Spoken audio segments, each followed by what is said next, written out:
Hey up everyone, Magpie Gaming here. I hope you're all doing well. So we've got a fair bit of news to go through with you today with this latest news update, so I'll keep it as quick and as concise as I can. But there's quite a few subjects to go into, some of the issues with the cheating that's currently going on within the game, and we've got some good changes to the game as well. So first of all, there was a second statement put out by Nikita. This was put out on Reddit yesterday. This follows on from the first statement that was prompted by that video which he put out on Sunday. So in this one he talks more about what's happening with the anti-cheat in the game. He says that there's been 2 updates to their internal anti-cheat and also 2 updates from Battle Eye's anti-cheat in the last 2 days. They say that they've banned another 700 cheaters, so there is a link in the description below to the list of names if you want to go and check that out and see if anybody that you believe was cheating is on there. They say that the notification feature that will pop up and let you know if a manual report that you've put in successfully leads to a ban, that is in development at the moment, but there's no time scale given, but I would assume that they'll be working on it pretty fast because it's just another thing that'll might appease some people out there. They also say that there's more detection methods are being added to catch RMT and sellers within the game. They said that increasing the overall effectiveness of the current anti-cheat will cripple legit players. It'll pretty much harm the game. It won't do as much good, it'll do more harm. So they say to combat that they'd need to do a complete overhaul of the system, but it would of course cause some technical issues. But they say something will happen in the future. So some people have interpreted that as to saying, you know, they're just not going to bother. I don't believe that's the case. I think they will, but it's one of these things, it's going to take time. And with technical issues,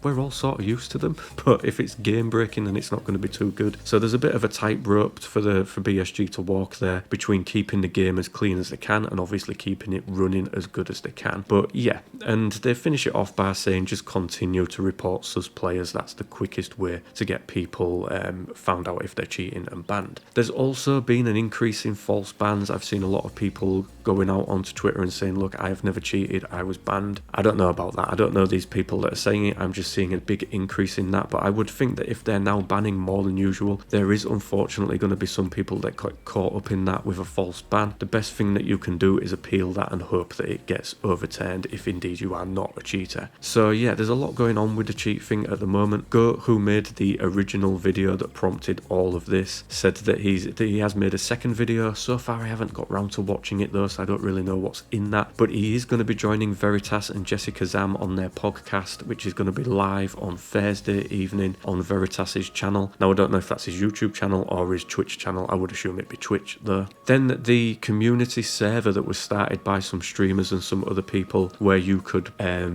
basically show them a video of a sus kill that you had. You give over some certain information. They would all then vote on it to see if they believed that you would die to a hacker or not, and if they believed that you had, they would then pass this over directly to Battlestate Games for a manual review. Trey24 and a couple of others started this, but there were apparently a lot of people involved. It wasn't just a select few streamers. There was lots of people involved that could vote on what information was put in front of them on the Discord server. That has now been shut down after just 2 weeks of running. So Trey's put a video out that's explaining why it's been shut down. There will be a link in the description below if you want to go and check that out. Then we've had some good changes in the game. Turning speed has been decreased by as much, well, increased actually, not decreased. It's been increased by as much as 50%. So when you turn with large bags or armor on, you will actually be moving a little bit quicker now. So that is a really good change within the game. Another change is that all boss spawns have been increased once again. They have all gone up to 24%. Goons have been buffed to 18%. Of course, all of this information comes from Logical Solutions. I'll put a link in the description down below so that you can go check out the full list of changes that have been made. And the quest capturing outpost is no longer needed for Kappa. It has been removed from the requirement for that. It was a major hurdle for a lot of people, was this quest to actually get to Kappa. First of all, the amount of kills needed was changed. It was reduced from 12 down to 8, and then they just decided to remove it from Kappa altogether. So for those that want to go for Kappa but were maybe not bothering because of this quest being in the way, it now no longer will be a hurdle for you. And then last but not least, frustrations have obviously boiled over on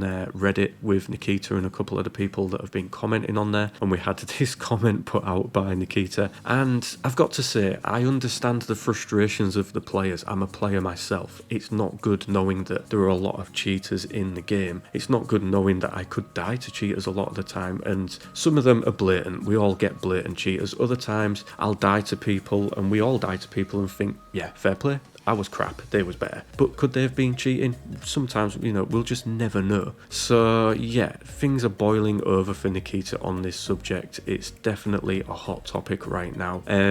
With my previous couple of videos that I've put out, I've noticed that no matter what my opinion, it's pretty much derided. So it's one of those things where people are just never going to be happy until it's stamped out completely, but it never will be, unfortunately. That's just part and parcel of online gaming. And when I say that, I'm not saying that we have to accept it, but there is little that we the players can do about it other than putting in the manual reports and sort of canvassing the developers for better anti-cheat. But there's a ways and means to do that. I can understand Nikita's frustrations when people's criticisms and ideas just aren't really put forward to him in, you know, a friendly manner. There's a good way to make, you know, constructive criticism, and a lot of the time and a lot of what they're receiving, I believe, just isn't. It's just people getting shitty with them, argumentative with them, and it doesn't help at the end of the day. So yeah, but like I say, I think he's done a question and answer session over on Reddit. I'll put a link in the description below to the Reddit statement. You'll be able to go to that from there, so you'll be able to check out what he's said, etc, etc. But it's an ongoing subject. It's never going to go away. It does come to the forefront every wipe. I've seen this over the last 4 years that I've been playing the game. There never seems to be one overall solution to it. It's just a never-ending fight. But like I say, that doesn't mean that I'm accepting it. It's just part and parcel of the game right now. And that is pretty much it for this video, ladies and gentlemen. As always, thank you very much for watching and listening. Don't forget to like, share and subscribe. Stay safe, and I will catch you in the next one. Take care.